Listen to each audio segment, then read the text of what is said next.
skinny. I will be on with me on coffee when I'm delayed and daddy, and daddy. Lost me way and don't know where to go. Broken home, special time, the outside confidence ready.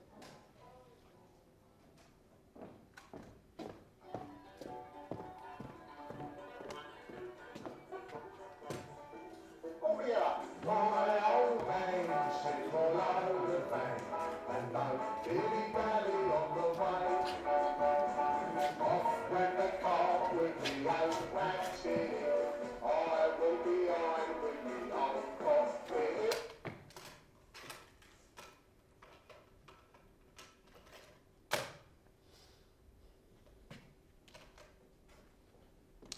It's our Christmas panto. It's called Robinson Crusoe. We're awfully glad you've shown up. It's for kiddies as well as for grown-ups. Our purpose is to please. So now with our magic wand.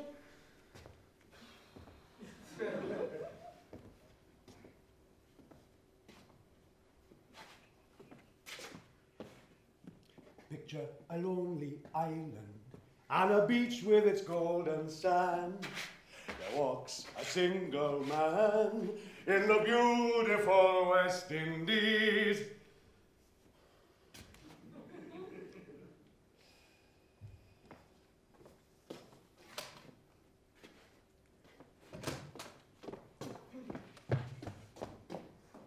Mr. True! Mr. True, your scrambled eggs is here. All here. You hear, Mr. True? I hear with your eggs. Are you in there? Now when his eggs cold, his eye to catch. What the hell I doing that? I go heat them, I go cool them down. Well, he must be jump off the ledge at long last. Mr. True! Well, if he ain't dead, he could call.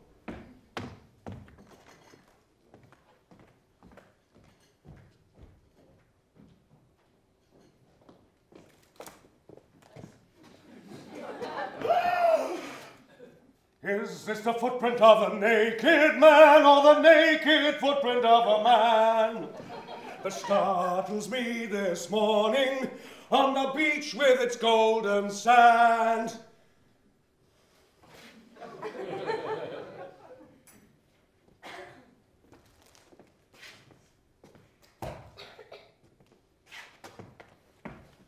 There's no one here but I, just the sea and lonely sky. Yes! How the hell will it go on?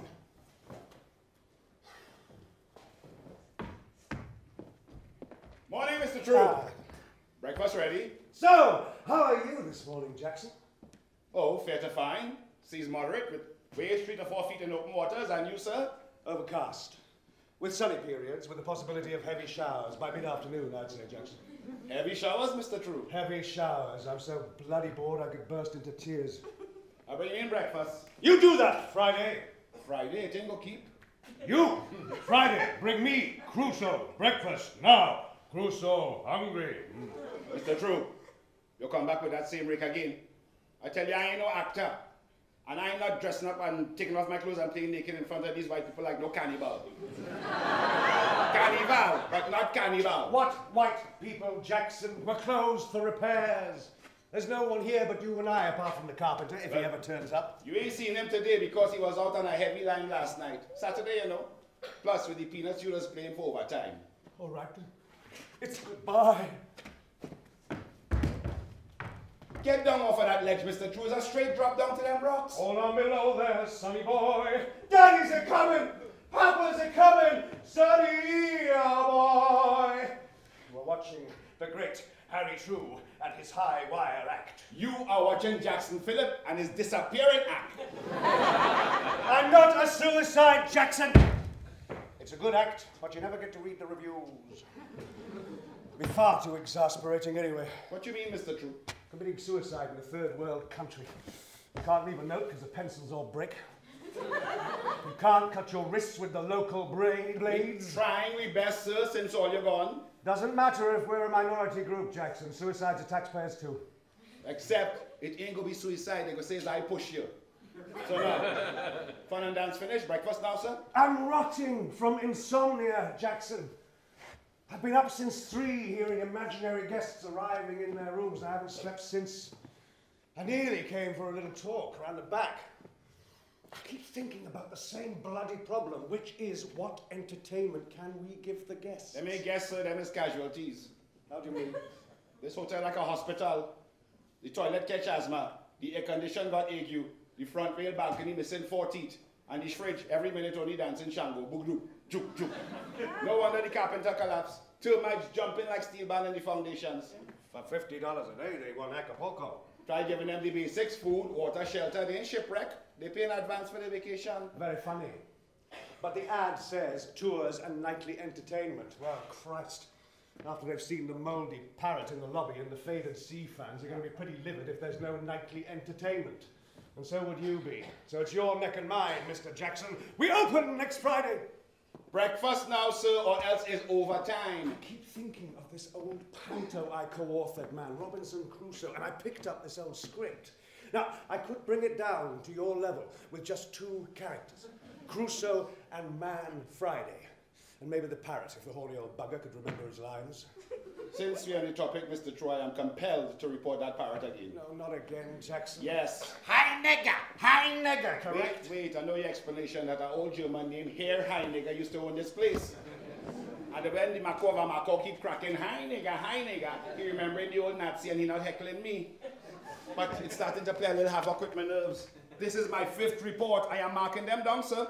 Language is ideas. And I'm afraid that that pre-colonial parrot had the wrong idea. It's his accent, Jackson. It's a Creole parrot. What can I do? Well, I'm not saying not to give people a fair trial, you know. But I see nothing wrong with taking him out of his cage at dawn, blindfolding the bitch, giving him a last cigarette if he want, lining him up against the garden wall, and then perforating his ass by fire and squad. The war's over, Jackson. And how can a bloody parrot be prejudiced? The same damn way it does corrupt a child, by the upbringing. That parrot survived from a pre-colonial epoch, and if it wants to last in Trinidad and Tobago, well then it go have to adjust. Do you think we could get him into the panto? Give him something to do. Crusoe had a parrot, didn't he? You're right, Jackson. We'll leave him from the show.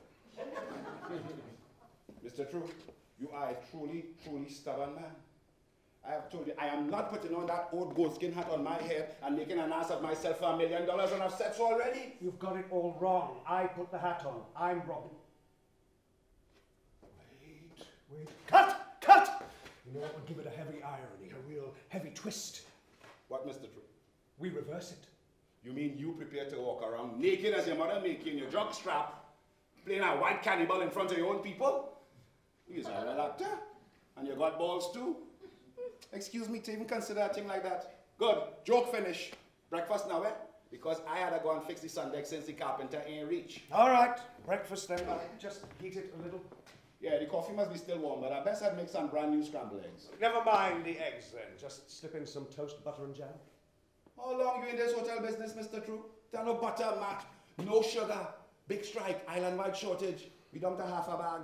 Don't forget, I've heard you sing calypsos, Jackson. Right back there in the kitchen.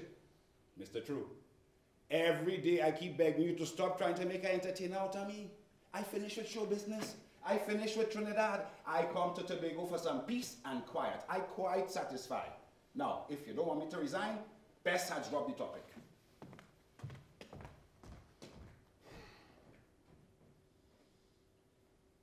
Alone. Alone. All alone. Alone on a wide, wide sea. I bit my arm, I sucked the blood and cried, "A sail, a sail!"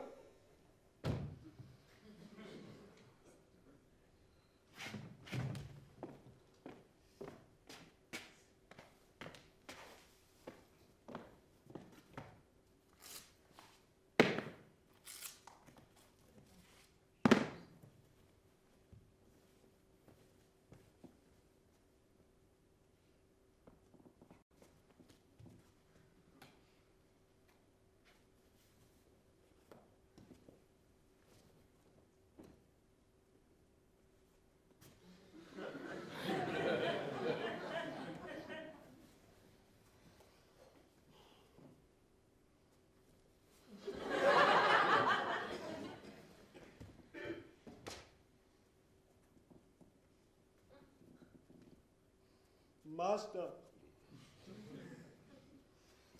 Master. Friday, sorry, Master. Never do it again, Master.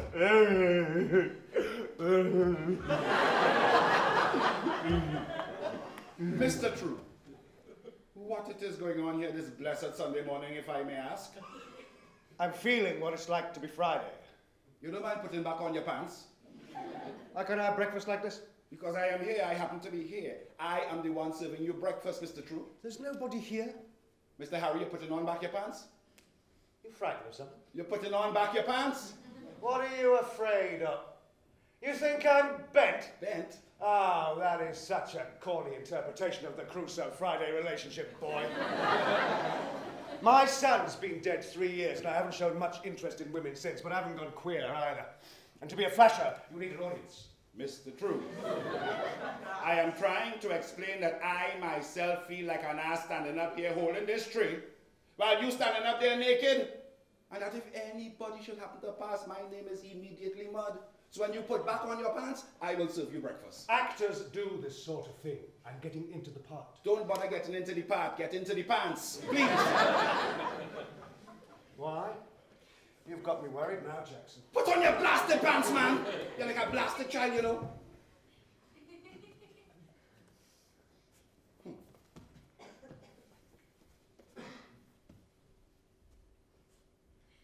There. Shirt too? You people are such prudes, you know that. What is it in you, Jackson, that gets so Victorian about a man in his own hotel deciding to have breakfast in his own underwear on a totally deserted Sunday morning? Manners, sir. Manners. Sit. Sit? What do you mean sit? Sit where? Sit, and I'll serve you breakfast. You can teach me manners. There's more manners in serving than in being served. I don't know what it is eating you this Sunday morning, you understand, Mr. True? But I don't think that you have any right to mama guy me, because I's a big man with 3 children, all outside. Now being served by a white man ain't no big deal for me, because it happened to me every day in New York. So it's not going to be no particularly thrilling experience. I just want to get breakfast finished with, wash up, finish my work, and go down for my sea bath. Now, I have worked here 6 months and never lost my temper. But it ain't gonna take much more for me to take this whole fucking tray and fling it in the sea. And find somebody more to your sexual taste. Oh-ho! Mr. Phillips. Philip. What? Your reservation. Oh, you want me to play this game, eh? Well, I will tell you something. You hear, Mr. True, and I want you to listen good. Once and for all. My strength of humor does stretch so far, and then it'll snap. You see that sea over there? You know where I come from? I come from over there, Trinidad. And I used to be a serious steel band man too. And where I come from is a very serious place. And I used to get in some serious trouble. A man keep bugging my ass once. Bad John named Boise, Indian fella, want to play bad nigger now. Every day in the pan, you come with nigger boy this, nigger boy that. And I keep begging him to stop. But he wouldn't stop.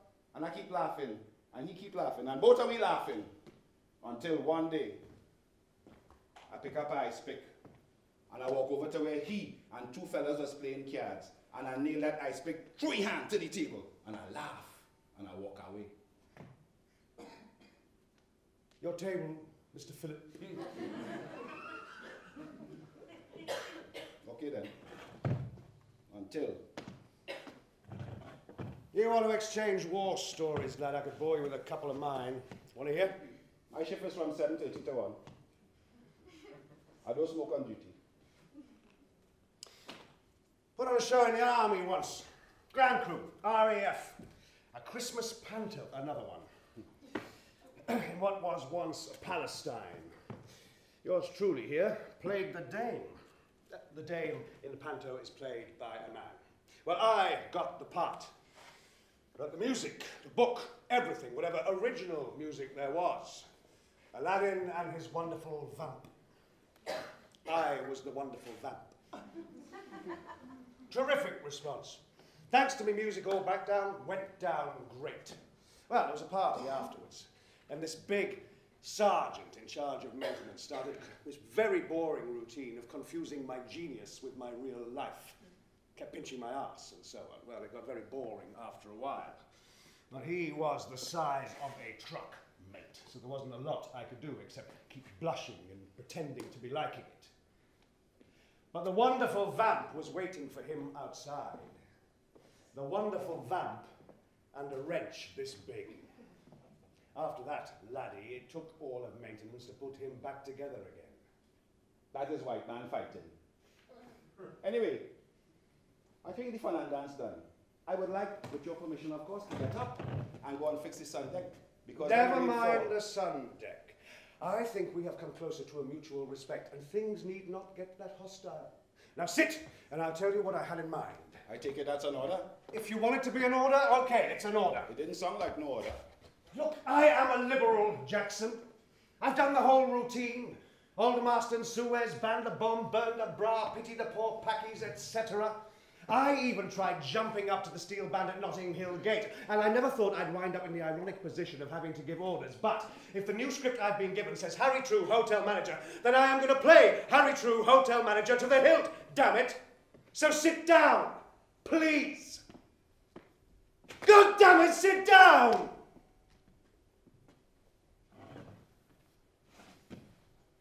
Good. Relax.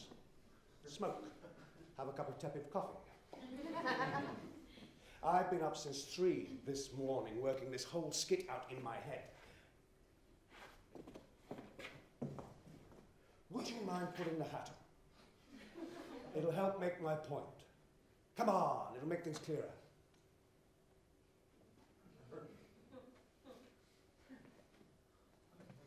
I'll take that cigarette.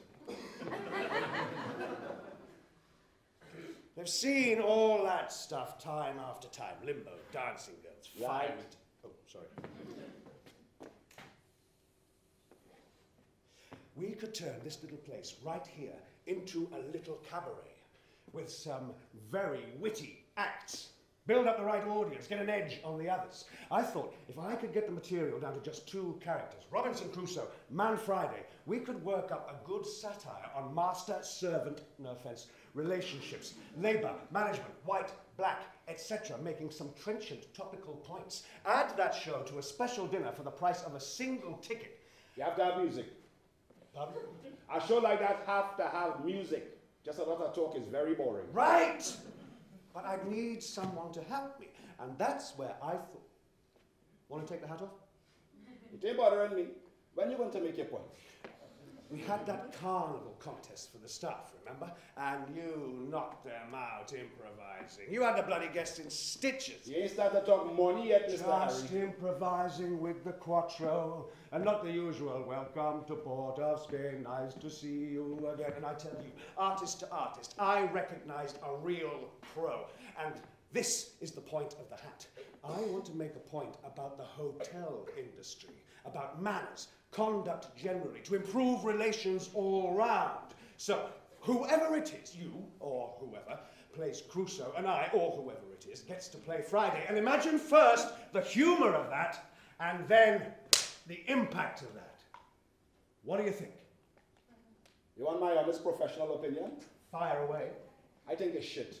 I have never been in shit in my life, boy. It sounds like shit to me, but I could be wrong. We could make fun of this place, of the whole Caribbean. That would hurt while people laughed.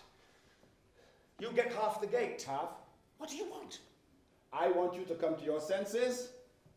Let me get down to the fancy sea deck, go down to my sea bath, and so I put on this hat, right? And I pick up this parasol, and I walk up and down the stage like a mama pool, and you have a black man playing Robinson Crusoe and a white, half-naked, fish belly man playing Friday, and you want to tell me that ain't shit? It could be hilarious. Hilarious, Mr. True. Now, supposing I wasn't a waiter, and instead of serving you breakfast, I was serving you communion this Sunday morning on this tropical island. And I turn to you, this white cannibal named Friday, and I say, Kneel down and eat this man. Well, kneel down now. What do you think you would say? Eh? You, this white savage. No, that's cannibalism. No more cannibalism than to eat a god. Supposing I make you tell me for 300 years. 300 years. It's a pantomime, Jackson. Keep it light. Make them laugh. Okay. For 300 years. 300 years, I have served you breakfast in my white jacket on your white veranda, boss, Bana Ifindi Bakra Sahib. In that sun that never set on your empire, I was your shadow. Everything you did, I did. Boss, Bana Ifindi Bakra Sahib. That was my pantomime. And you smiled at me. As a child, a smile at a shadow's helpless obedience, boss, Bana Ifindi Bakra Sahib, Mr. Crusoe, now. But after a while, the child does get frightened of the shadow he make. He say that is too much obedience. I better I'd stop. But the shadow don't stop. No matter if the child stop, the shadow continuing to play that pantomime. If the child praying, the shadow praying too. If he turn around frightened, the shadow turn around too. If he hiding under the sheet, the shadow hiding too. And no matter what he do, he cannot get rid of it. And that is the power and the black magic of the shadow boss, Bwana Ifindi Bakra Sahib. Until it is the shadow that starts dominating the child. It is the servant that starts dominating the master. And that is the victory of the shadow boss. And that is why all them Pakistani and West Indian in England, all them immigrant Fridays driving all you so crazy, and they'll keep driving you crazy until you go mad. Because in that sun that never set, them is your shadow, and you can't shake them off. Got really carried away that time, didn't you, Jackson? Yeah. It's pantomime. Keep it light. Improvise. Oh, you mean we making it up as we go along? Right. I am that. Robinson, obey Thursday now. Speak Thursday language. Obey Thursday gods. Jesus Christ. Amaka nobo sakalaka kaki pants, Jesus Christ, Kamalogo. Kamalogo, Jesus Christ. Kamalogo kabal. Sure. Could you run that again, please, with subtitles? Let's have another take, Big Chief. Roll it, sound. Patamba! Patamba! Yes! Oh, you want us to strike the prop? The patamba? Cut! Rogongo! Rogongo! Cut! Rogongo, damn it! Patamba! Bakara! Bakara! Banda! Bandakarang! Mas! Subo! Yeah. Sugor! Oma! Oma! Bora! Bora! Cut! And that is what it was like before you tabled this and cocked that. All right. Very good audition. You get $20 a day without any dialogue. But why? You never called anything by the same name twice. What's the table? I forget. I remember Patamba. Patamba? Right, you fake. Patamba, that's a breakfast table. Ogushi, that's a dressing table. Amanga Ogushi, I remember now. I'll tell you one thing, my friend. If you want me to learn your language, you better have a gun. I give up. You best play Crusoe then. I surrender.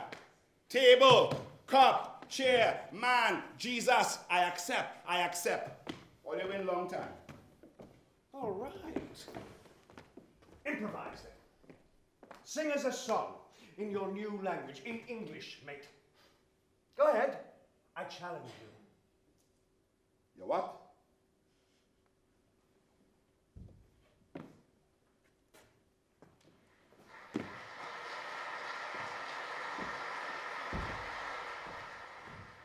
Well, let me tell you about Robinson Crusoe. He tell Friday, when I do so, anything I do, you must do like me. He make Friday a good Friday, Boboli. Well, that was the first example of slavery, because I am still Friday and you ain't me. Now Crusoe, he was this Christian and all, and Friday slave was a cannibal. But one day things bound to go in reverse, with Crusoe the slave and Friday the boss. course. Now comes this part where he sings a song to the goat. Little hint of animal husbandry. Nanny, how I love you, my dear old Nanny. I walk a million miles for one of your smiles, my Nanny.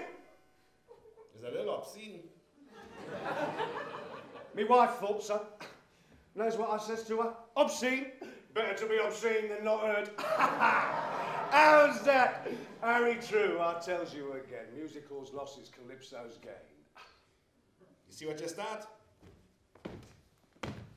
Well, I mean him true, came to Tobago. He was in show business but had no show. So in desperation he turned to me and said, Mr. Philip, is it two are we? One classical act and one Creole. Wait! Hold it! Don't waste that, I'll be right back. Where you going? Tape! Repeat it. Try and keep it. That's what I meant, you see? You start to exploit me already? Right! Memorize it!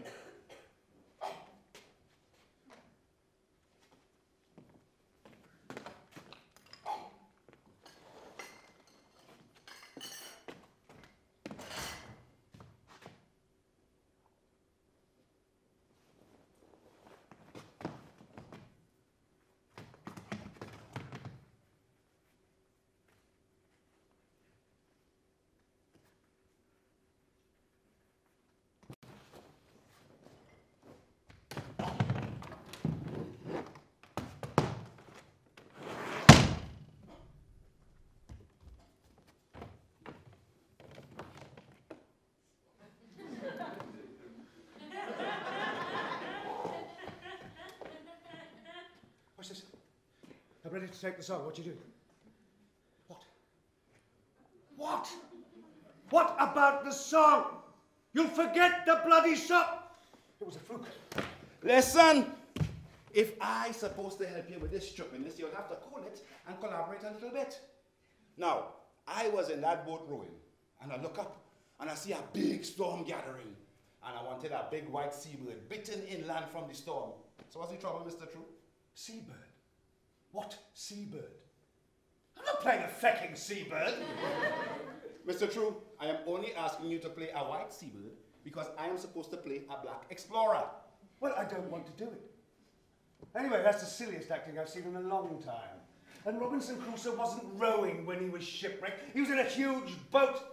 I came here to take the song, not play a seabird. Well, is either the song or the seabird?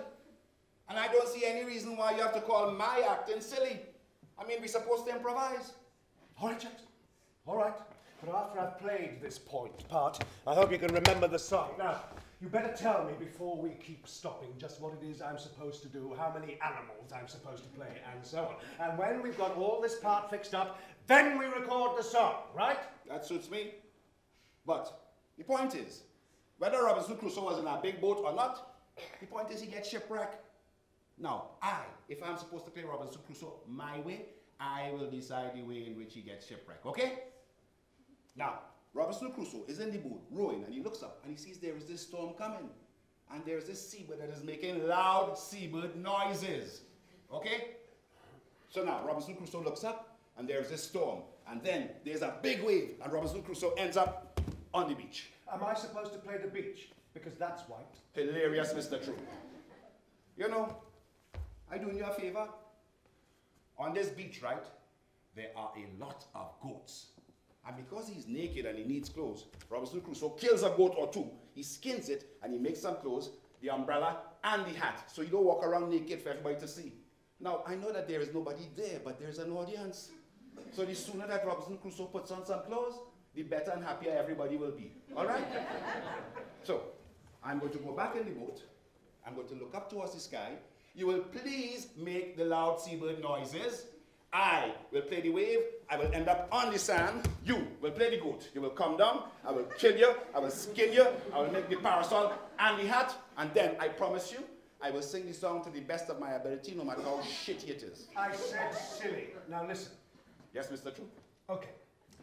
If you're no, wait. If you're really a white explorer, but you're black, shouldn't I be a black seabird because I'm white? Mr. True, are you going to extend the limits of prejudice to include the flora and fauna of this island? I am entering the boat.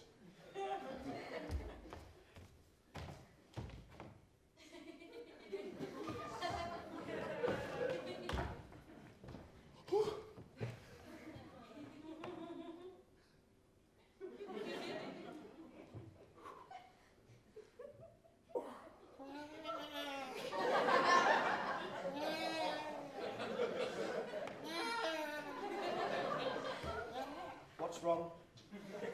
What's wrong? Mr. True, that is not a seagull. I don't know what kind of bird that is. That is some kind of jumbie bird or something. Okay? I am returning to the boat.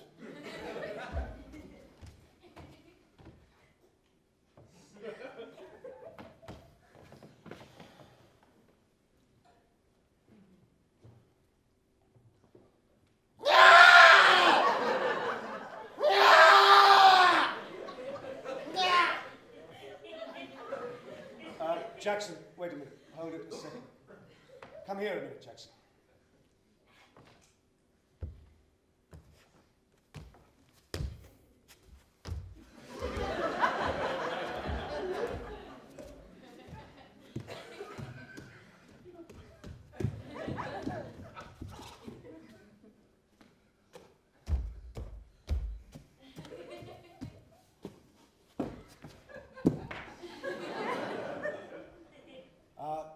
Jackson, this is too humiliating. Let's forget the whole thing. And please don't continue or you're fired. No, it don't go so, Mr. True. I didn't want to work here. I didn't ask for this job. You begged me to work here. Now, I have worked meticulously until I have been promoted. And you know me to be the kind of man that when I start something, I must finish it. So I will accept my resignation if you want me to, but that is after I have finished. It is not my policy to abandon the job in the middle and walk away. So you can sit down there and watch me work as usual. But until I am finished with this whole business of Robinson Crusoe being in the boat, looking up, seeing an imaginary seabird, getting shipwrecked, landing up on the beach, killing a goat, making an umbrella and a hat, walking up the beach and finding a naked footprint, which will take me another 10 or 12 minutes at most. Then I will pack my bags and I will leave, and you can continue to play Robinson Crusoe all by yourself. Now my plan was, after this, to take the table and do so. Look, watch me. Take the table, turn it over, get under the table, and this would now become Robinson Crusoe's hut. Now, you tell me if I'm overdoing it or this is more or less what we agreed on, but I'm not resigning, okay? You see, it's you people who introduced us to this culture, the classics, Robinson Crusoe, Shakespeare, and so on. And when we start to get as good as you want me to stop? No. I will continue, please. No, Jackson, you will not continue. You will straighten the table, put the tablecloth back, take away the breakfast things, give me the hat back, put your jacket back on, and we will continue as normal and forget the whole thing. Now, I'm very serious. I've had enough of this farce. I want to stop. May I say what I think, Mr. True? I think it is a matter of prejudice. I think you do not believe, one, that I can act, or two, that any black man should play Robinson Crusoe. A little while back, I came out here quite calmly and normally with the breakfast things, and I found you there, almost stark naked, kneeling down, and you told me you were getting into your part. Well, here am I getting into my part, and you object. This is the story. This is history. This moment that we are enacting right now is the history of imperialism. Nothing less than that. And I do not think that I should concede getting into my part just because you, as my superior, give me orders. No! People become independent. Now, I could put on this hat. And I could walk down the beach. And I could play Robinson Crusoe. I could play Columbus. I could play Sir Francis Drake, discovering anywhere, anytime. But I don't need you to tell me where to draw the line, or what, or when to discover it, all right? Look, Jackson, I'm sorry to interrupt again. But as I was, watching you, I realized that it's a lot more profound than that, and that it could get offensive. I mean, what we're trying to do is something light. Just a little pantomime. A little satire, a little pecan. But if you take it seriously, we might commit art, which is a kind of crime in this society. And there's things in there that people would, I mean, it would make them think too much. We don't want that. We just want a little entertainment. What do you mean, Mr. True? But, I mean, we would have to do the whole thing in reverse. I mean, and you would have this black man, well, no, sorry. You would have this man who is Black Robinson Crusoe, and he discovers this island on which there is this white cannibal. Yes, that is after he has killed the goat. Yes, after he's killed the goat and made the hat and the parasol, I know all of that. But then he comes across this man called Friday. Wait, how do you know I do not choose to call him Thursday? Eh? I mean, do I have to obey? We are improvising. All right, Jackson, so it's Thursday. He comes across this naked white cannibal called Thursday.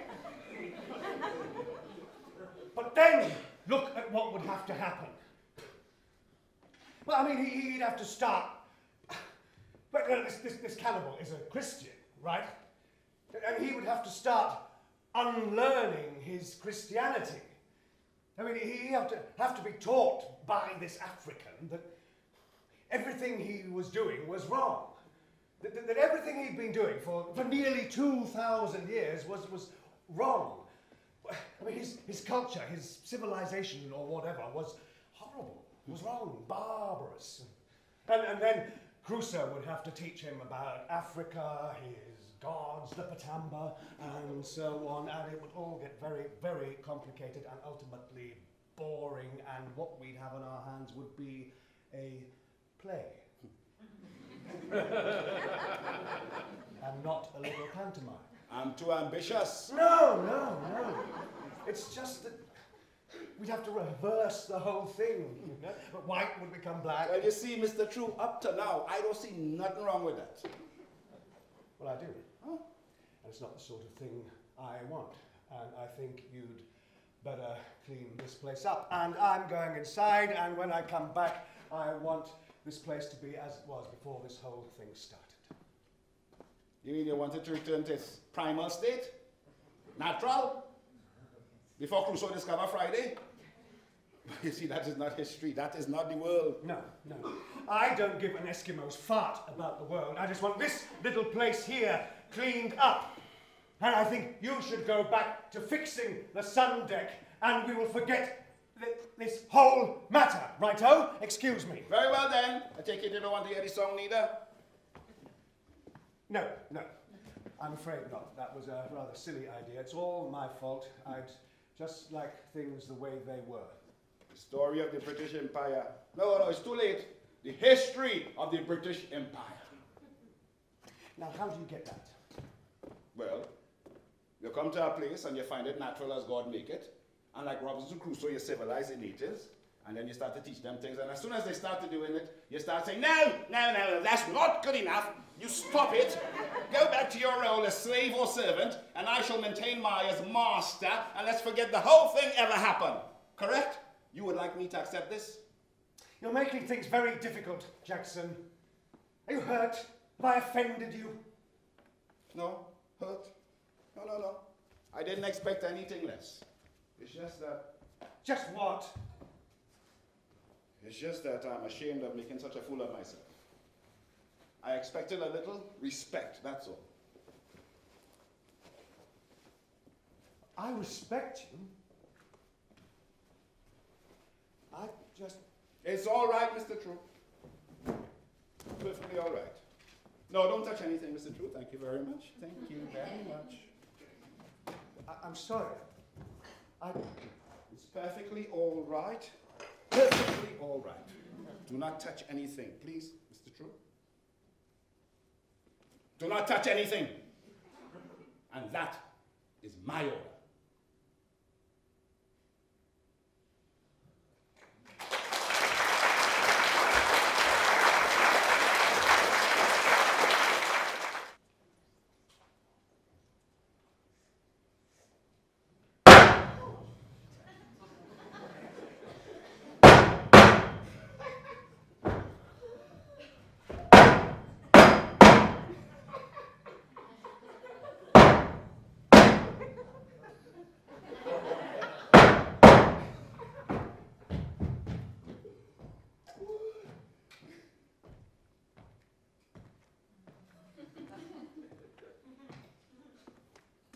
You know something, sir?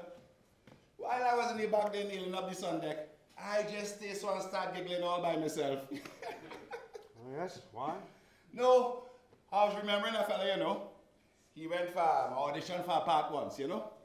And he said, you know, I'm an actor, you know.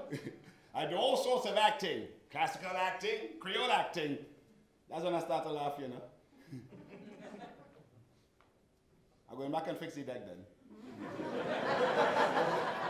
The hammering not disturbing you? No.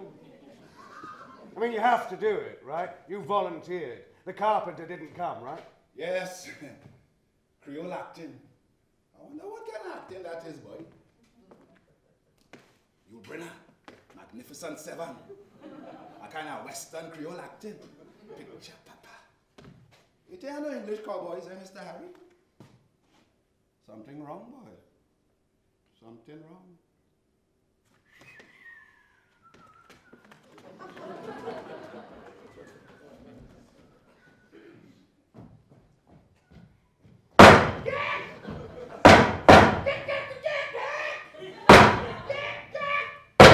Jackson, what the hell are you doing? What's that noise? I'm doing like a black seagull, sir. Well, it's very distracting. Sorry, sir. Well, let me tell you about Robinson Crusoe. He tell Friday, when I do so. Anything I do, you must do like me. He make Friday a good Friday, Boboli. And the chorus. Madam, sing it out, boys. Well, that was the first example of slavery. Because I am still Friday in you and me. But one day things bound to go in reverse. With Crusoe the slave and Friday the boss. Guys, so boy, guys. Jackson, man, Jesus! 2 more lash on the sun deck for this, sir. First lash. Stand by, here they come. First lash. Bow. Second lash. Motto. Job complete, sir. Lunch now? Ready for lunch, Mr. True? Couple sandwiches out. Just bring a couple of beers from the icebox, Jackson. And the scotch. What the hell, let's all get drunk. Bring some beer for yourself too, Jackson. Thank you, Mr. Robinson. Thank you, Mr. True, sir. Crusoe, Robinson, Crusoe. Jesus, Jackson, cut that out. Just bring the bloody beer, will you? A beer for you and a beer for me. What else is it going to be? A sandwich for you, but none for me.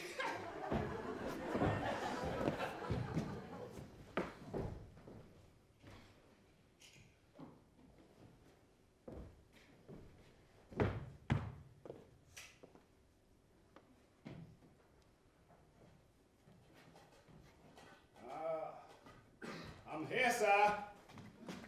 At your command. Forget about the sandwiches, Jackson. Don't want to eat. Let's just sit down and have a drink, man to man.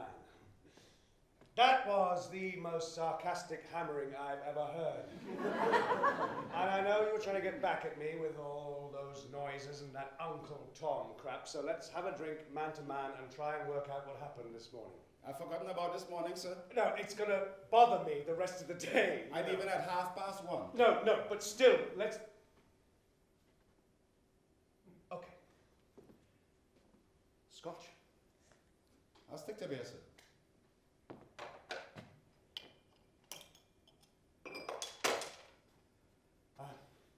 Please sit down, Jackson, over there, on the deck chair.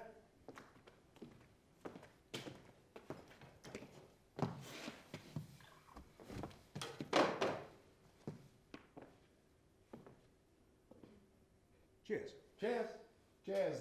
Deck chairs and all. Look, I think you misunderstood me this morning.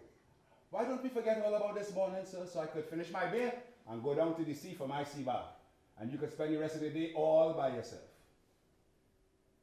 What happened? What's wrong? I said something wrong just now, sir? This place isn't going to drive me crazy, Jackson. Not if I have to go mad preventing it. Not physically crazy. You just start thinking crazy thoughts, you know? At the beginning, it's fine. The sea, the palm trees, monarch of all I survey, and so on, all that postcard stuff. And then it's just another backyard. God, is there anything deadlier than the tropics on a Sunday afternoon when you can't sleep? The horror and stillness of the heat, the shining, godforsaken sea, the bored and boring clouds, especially in an empty boarding house. You just sit by the stagnant pool, counting the dead leaves drifting toward the edge. I dare say the terror of emptiness made me want to act. I wasn't trying to humiliate you. I meant nothing by it. Now, I don't usually apologize to people. I don't do things to apologize before. If I do them, I mean them. But in your case, I would like to apologize. Well, if you're so boring, sir, why you don't go home? Do something else now. It's not as simple as that. It's a little bit more complicated than that. Everything I own is sunk here, you see. There's also the matter of a brilliant actress who drank too much and had a car crash in Brighton after a panto. That's neither here nor there now, right? I am determined to make this place work. I gave up the theatre for it. Why? Why? I wanted to be the best. Huh? Well, among other things. But they're neither here nor there.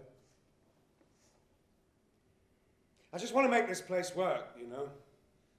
And a desperate man will do anything, even at the cost of his own sanity, maybe. And I would hate to think, under everything else, I was also prejudiced too. I mean, I have no right here, right? Tain't prejudice that bothering you, Mr. True. You ain't no parax to repeat opinion. No, it's loneliness that's sucking your soul as dry as the sun suck a crab shell. On a Sunday like this, I just watch you. The whole staff just study you. Walking around restless, staring at the sea. You remember your wife and child, not so? You ain't get over that yet. Jackson. No, it's none of my business. But it's real lonely round here out of season. It's summer and your own people gone home. But come winter, they go flock down that beach like sandpiper. So you're lonely. But I could fix that. I could make H. True Esquire into a brand new person. You come like a challenge. I think I keep to myself too much. If you'll get your hair cut by phone. You drive so careful you make your car nervous. If you was in charge of the British Empire, you wouldn't have lose it, you'd have misplaced it. I see, Jackson.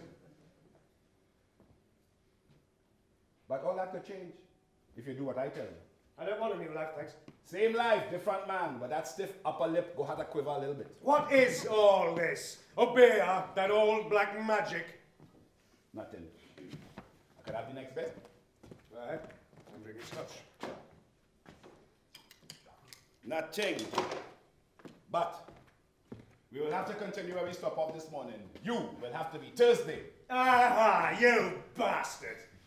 It's a thrill giving orders, huh? I'm not going through all that rubbish again. All right, stay as you want. But if you say yes, it gotta be man to man. None of this boss Jackson business, you see through? Notice, I just call you plain true and you give a little twitch. A slight shock. Yeah? Hey, true? Look, you twitch again. Listen, it gotta be you and me. All right? You see, the two are we. We both acting apart me really, really believe in. I don't think that you're strong enough to give people orders. And I know that I ain't the kind that like to take them. So the two of me don't have to improvise so much as exaggerate. We faking all the time. But man to man, that could be something else. Right, Mr. True? Aren't we man to man now? No. We having one of them plain man to man talks. Where a fella does watch another fella in the face and say, let's discuss this thing man to man. But meantime, the fellow who's saying it and smiling, his whole honest intention is to grab him by the crotch, rip out his stones, dig out the eye, and leave him for cover to pick.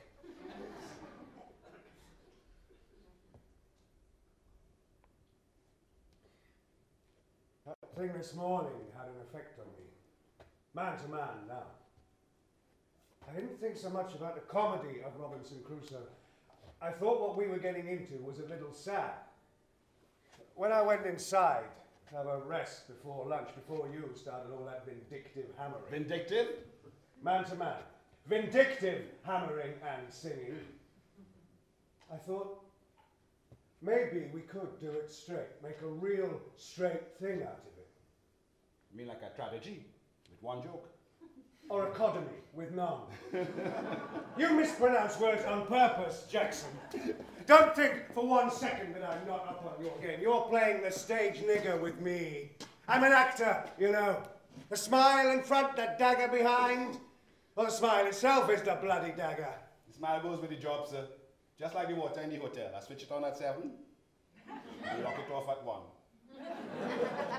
I didn't hire you for your smile. I hired you for your voice. We've got the same background. Old-time calypso, old-fashioned music hall. Only wife can't cook and she looks like a horse, and the way she makes coffee is grounds for divorce. But when love is at stake, she's my Worcester sauce. Used to wow them with that. All my own work. Lost glories of the music hall. The old provincials, grimy brocade, the old stars fading one by one, the brassy pantomimes. Come from a music hall background, you know, Jackson. My mum ran a place for broken down actors. I had tea with the greats as a chot.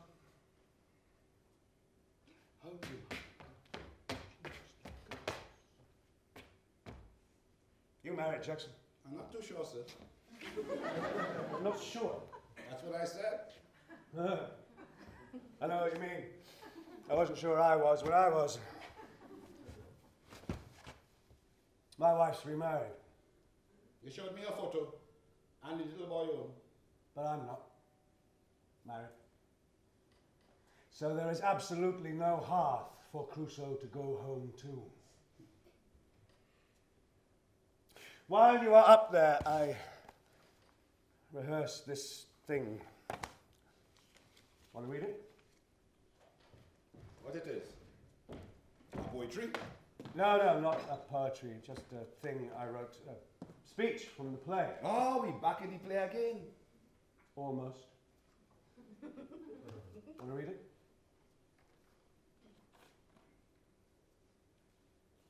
What else?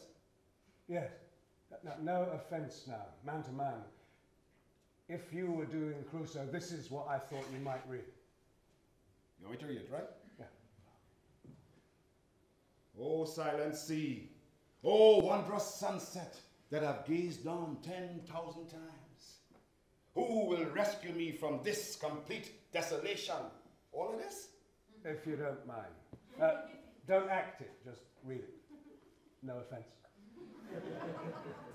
Yes, this is paradise, I know, for I see around me the splendors of nature. Don't act it. How I'd like to flee this desolate rock. Excuse me, pardon. What is a flee, Mr. True? For flea. I've got for flea written here. How is flee? Is Anglo-Saxon English? It's F, then F-L-E-E, flee, to express his hesitation. It's an actor's note to myself. He quivers, he hesitates. Or he quivers, he hesitates, but he don't flee. Just leave that line out, Jackson. I like it. Leave it out. Just because I say it wrong? I mean, I know what the flee is, to take off faster than run. You know, but there's the extra F you put in there so close to the flea that have me saying for flee like a damn ass. Leave it in one little for flea and go kill anybody, much less bite them. You get it? Don't take this personally. Oh, in no fleas on old Crusoe boy? But if you are going to do professional theatre, Jackson, don't take this personally. More discipline is required. You write it. Why you don't read it? I wanted to hear it. All right, give it here. The ferns, the palms like silent sentinels, the wide and silent lagoons that briefly hold my passing solitary reflection, the volcano what? Breathed. Oh, Oh, like a reed. Oh, the volcano wreathed in mist. But what is paradise without a woman? Adam in paradise. Go ahead. Adam in paradise had his woman to share his loneliness. But I miss the voice of even one consoling creature, the touch of a hand, the look of kind eyes. Where's the wife from whom I vowed never to be sundered? How old is my little son? If he could see his father like this, mad with memories of them. Even Job had his family, but I am alone, alone. I am all alone. You write this? Yeah. Good. Very good. Thank you. Touching. Very sad. But something missing. What? Goats. You leave out the goats. The goats? So what? What have you got with goats anyway? Very funny, sir. Try calling me true. No, not yet. That will come, but stick to the point. You asked for my opinion and I gave it to you. No doubt I don't have the brains, but the man is not facing reality. There are goats all around him. You are full of shit. No, the man is not facing reality. He's not a practical man, shipwrecked. Well, maybe that's the difference between classical and Creole acting. If he is not a practical man, he is not Robinson Crusoe. And yes, it's Creole acting, yes. Because you see, years later, his son could look at a photograph and look at the hat and the umbrella and say, my daddy's smart boy, he gets shipwrecked. And first thing he do, he build a hut, he kill a goat, he skin it, he make an umbrella and a hat. And that way, Crusoe achieved something. And his son could boast. Only his son is dead. Whose son dead? Crusoe's. No, your son dead, partner. Crusoe's wife and child waiting for him, and because he's a practical man, he knows somebody go come and save him. I bit my arm and sucked the blood and cried, a sail, a sail. How the hell does he know that somebody gonna come save him? That's shit! That's not in his character at that moment! How the hell can he know you are a cruel bastard? Because you fucking ass, your fate! Faith? What faith? He ain't sitting on his shipwreck ass ball and all silent sea, oh wondrous sunset and all this set of shit. What it is you have here? Eh? All this set of shit? Reet and miss and all that? No! He shipwreck. He desperate. He hungry. He's looking and he see a goat. You see this goat? Staring at him, this fucking goat. Eh? With the fucking beard and his three yellow eyes like the fucking devil, staring at him and smiling and letting out a little bling. And Crusoe is studying his wife and his child and the wondrous sea and sunset and all that set of shit. No, Robbie is the first true Creole. He watching the goat narrow with the eye, narrow, and he saying, Blair, you motherfucker. Blair, I go show you Blair in your goat ass. And next thing you know, bam, is Robbie and the goat. Mano a mano, man to man, man to goat, goat to man. Wrestling on the sand. And then you hear one faint final feeble Blair. And Robbie is next seen walking up the beach with a goatskin hat and an umbrella because he has faith.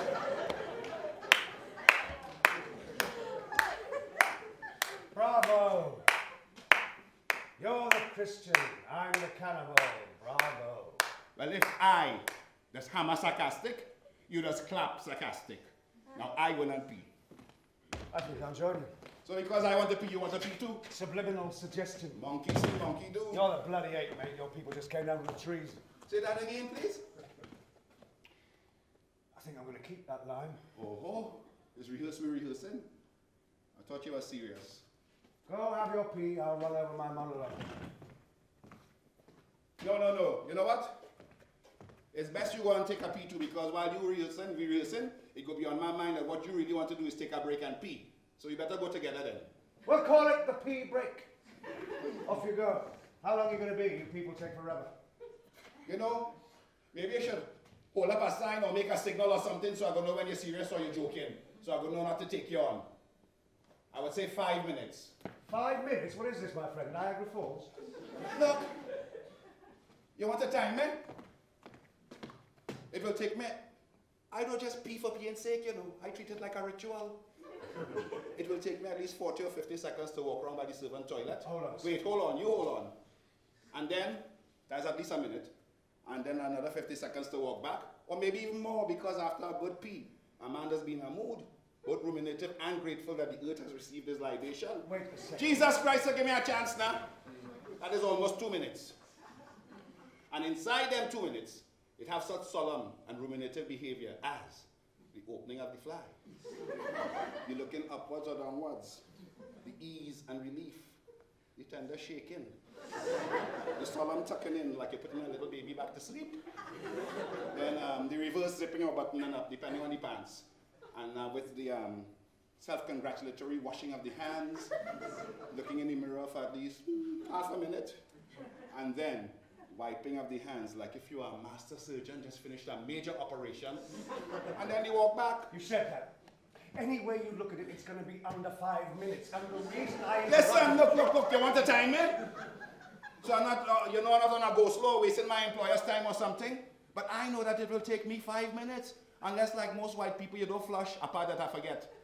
Or wipe your hand quick, or not at all. Which white people? I used to be a bathroom attendant in the Hilton, and I know most men and races from the urinary habits, and most Englishmen... Most Englishmen... Look, what I was going to say is, why don't you pop into my place, have a quick one, and that'll be under 5 minutes in any circumstances, regardless of capacity. Go on, I'll be all right. Use your bathroom, Mr. Harry. Go on, will you? Wait, let me get this right. You giving me permission to walk through your living room with all your valuable things lying wrong, and then with your wife picture looking at me in case I forget to close the bathroom door, and you granted me permission to take out my thing, and to do my thing right there amongst all your soaps and expensive lotions, and then to wipe my hand on your clean towels? Since you make it so vividly horrible, why don't you walk around to the servants' quarters? Take as long as you like. 5 minutes won't kill me. I mean, equality is equality and art is art. But to use them rough, clean cannon towels, you mustn't rush things. They give these people independence so fast. People have to slide into independence. They give the islands independence so fast that most people, they're still suffering from the shock. They're pissing and wiping their hand indiscriminately all over the place. You don't want that to happen in this guest house, Mr. Harry.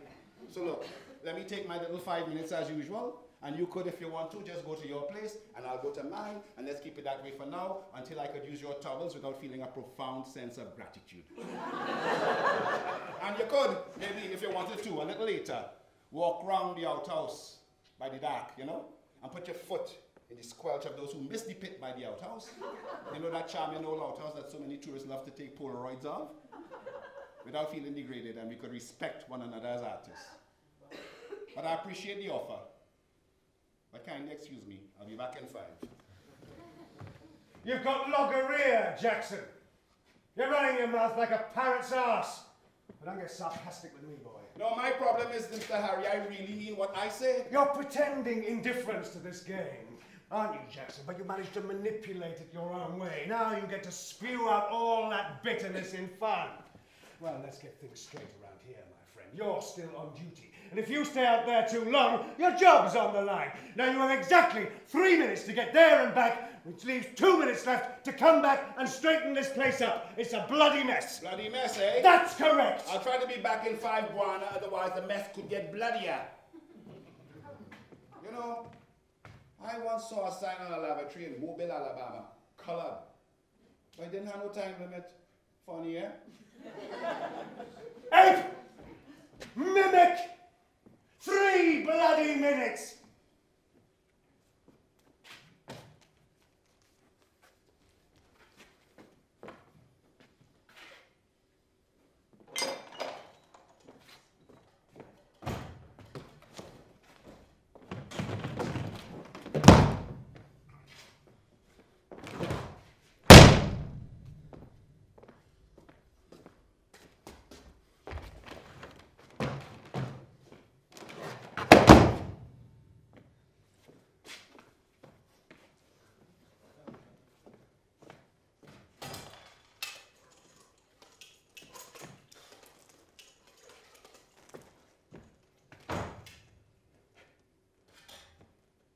One day, I pick up an ice pick and I walk over to where he and 2 fellas was playing card.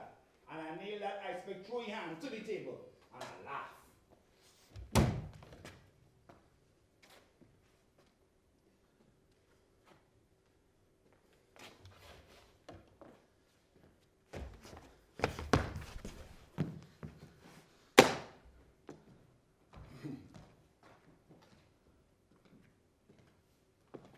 you doing under the table, Mr. True?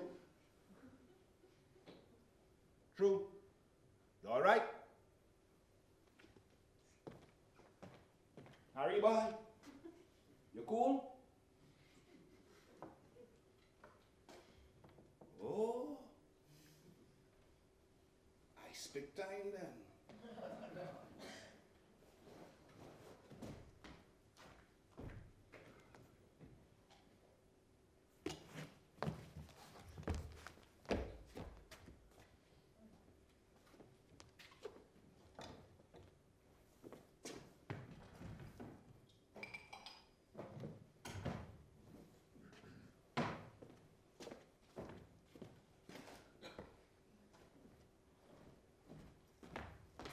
One parrot to go.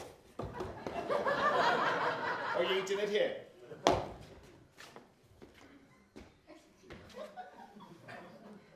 You son of a bitch. Sure.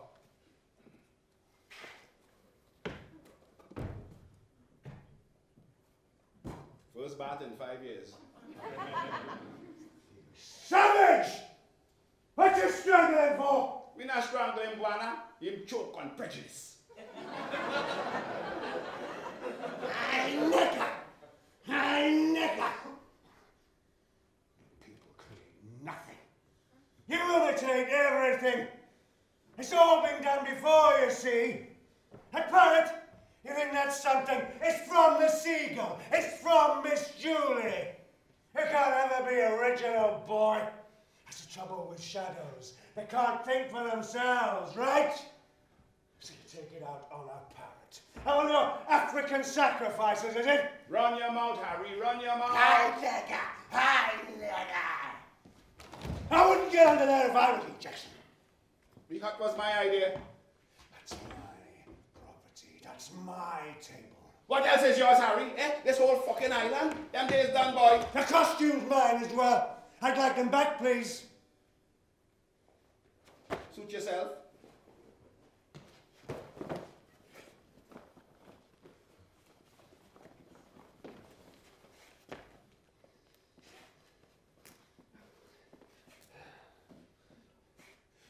Mine too. I feel I'm gonna need it. You keep it, you're a bloody thief!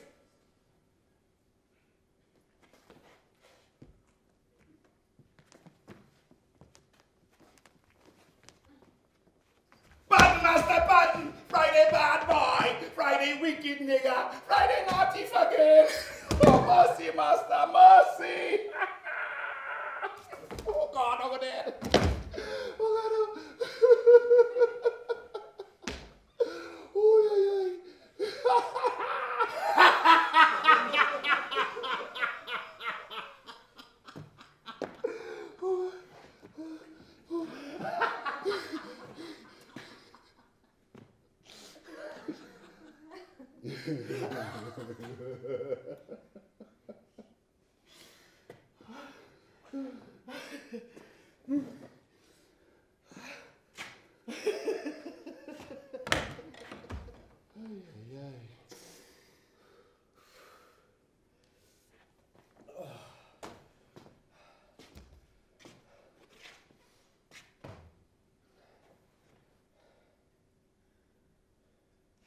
I never hit any goddamn maintenance sergeant on the head in the service.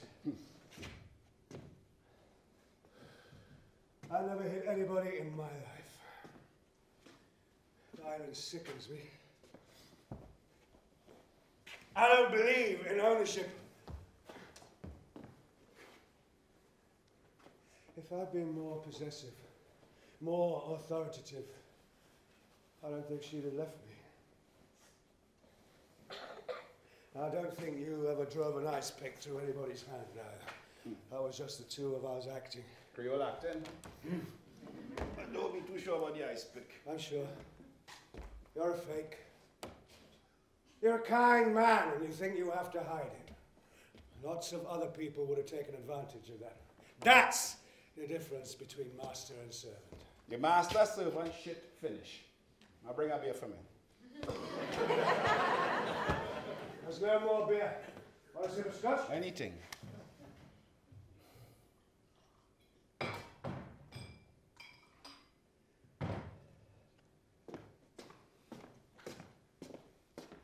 Yes, to me bloody wife. I don't think you should bad talk her behind her back. Behind her back, she's in England. She's a star. A star. She's a bloody planet. You mustn't say things about people behind their back. If you're going to say something to somebody, say it to their face. Now you know the woman, eh? Let the man talk, he talk, and don't interrupt. They're fucking bonkers, you know. Before I hired you, I should have asked for a medical report. Say good afternoon to your wife or something, Harry. The dame in the pantomime is always played by a man, right? Bullshit. Oh, it's not bullshit at all, Harold. Every time I say something, you're always saying bullshit, bullshit. How are we supposed to have a civilized conversation if I can't make a point? Oh, Harold. Harold, what have I done for you to treat me so? You're a silly, selfish bitch, and you killed our son. I love you. I love him too, Harold. Please, please forgive me. Love me? You love me so much, you went out and got drunk. What's the use? What's the bloody use? What do you plan to do next? What do you do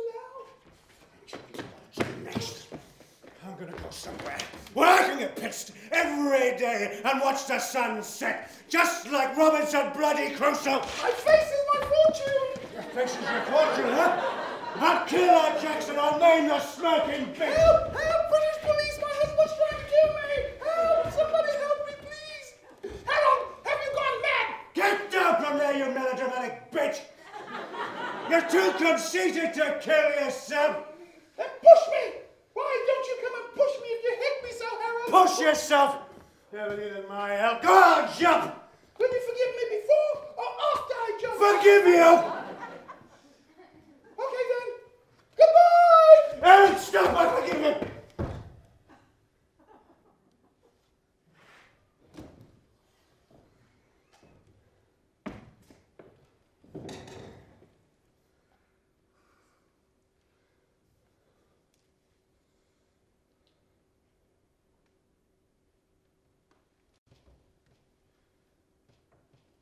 That's why I wanted to do the panto.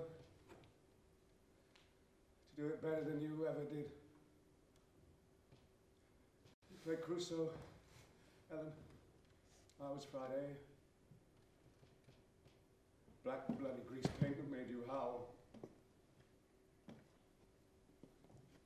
Wipe the stage. Well, why not? I was no bloody good.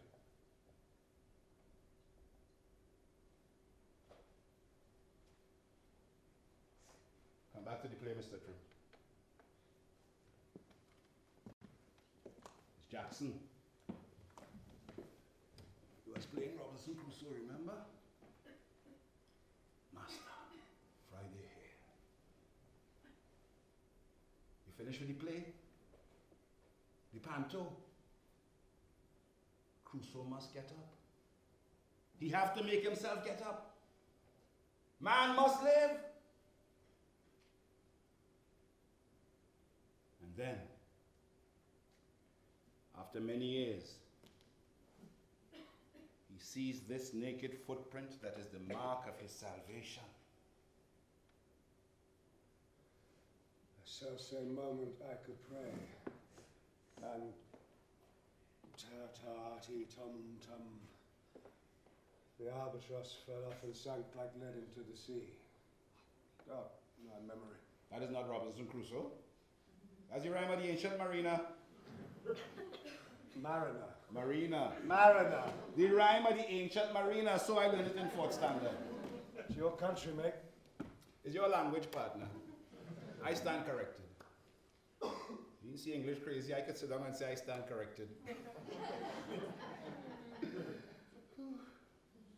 Where were we, Mr. Phillip? Tobago. Where are you? It's your cue, Mr. True. Where was I then? The speech I was making. Oh, silence, sea, oh, wondrous, the volcano wreath. Shall we take it from there then?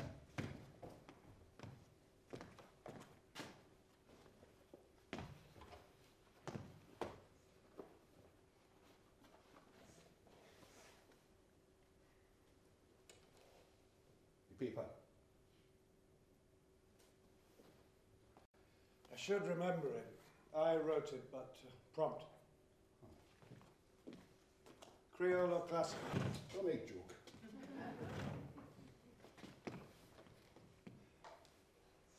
Crusoe, in his desolation, looks out to sea for the 10,000th time, remembers England, his wife, his little son, and speaks to himself.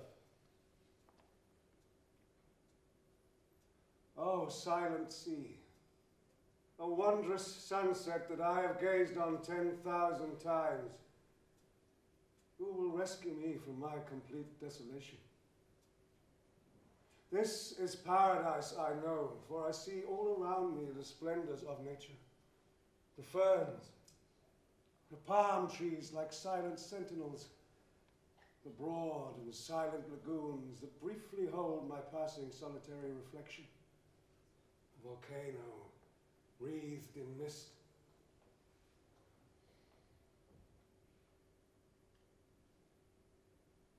What is paradise without a woman?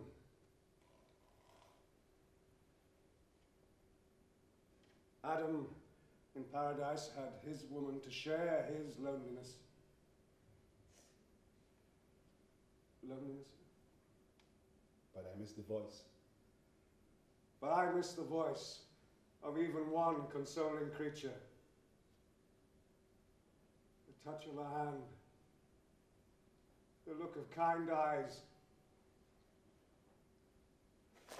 Where is the wife from whom I vowed never to be sundered?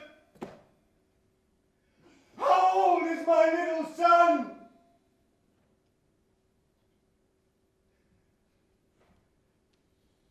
If he could see his father like this, dressed in ghost skins and mad with memories of them.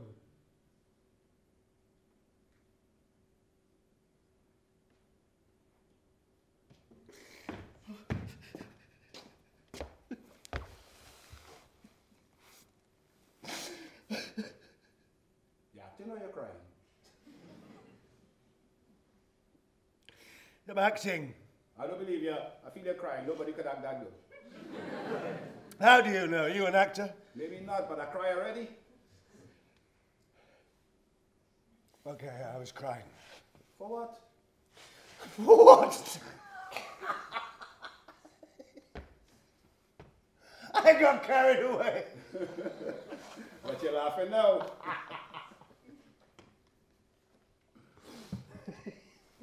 It's the same sound.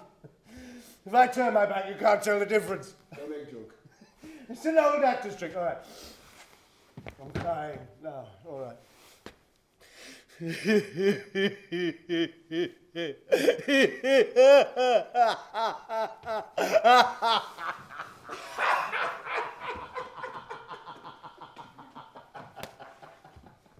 So, Crusoe, next Friday, when the tourists reach, Crusoe will be ready for them? Goat race? Goat roti. Gambling. Gambling. Goats to park every night. Before they go to bed. And he walking up the beach with his little goat tea. Egotistical again.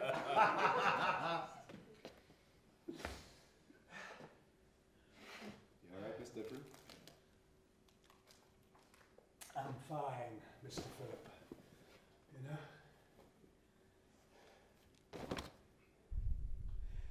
An angel passes through a house, and its shadow leaves no imprint on the wall. A man's life slowly changes, and he does not understand the change. These things have happened before, and they will happen again. You understand, Jackson? You see what I'm saying?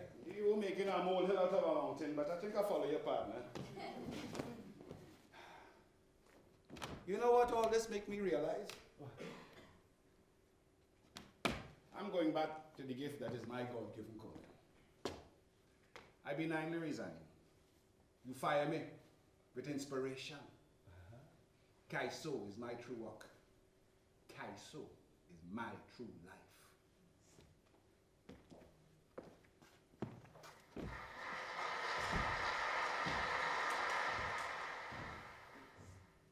Well, a limey named True came to Tobago.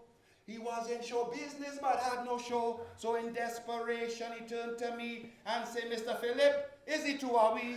One classical act and one Creole we act together with we heart and soul. It go be man to man, everything go be fine. And we go give it the title of Pantomime. 1, 2, 3. Over here. My old man sing all over the night and done dilly-dally on the way. Off went the cart with the young taxi. I followed on with the old cop. Well, I dilly and dally, dally and dilly. Lost me way and don't know where to run. Throw your card in the specials on the old time poppers when you can't find your way home. One more time. My old man, That's it. and follow the band and the dilly-dally on the way. Off went the cart with the young cats in it. I followed on with the old cop. Really, and I did. How you doing, Mr. Philip? I'm fine, Mr. True, True. and I did it. Lost me way and don't know where to run. Now you can't treat the special happy old time proppers when you can't find your way. I'm finished. Now you can't treat the special like the old time coppers when you can't find your way home.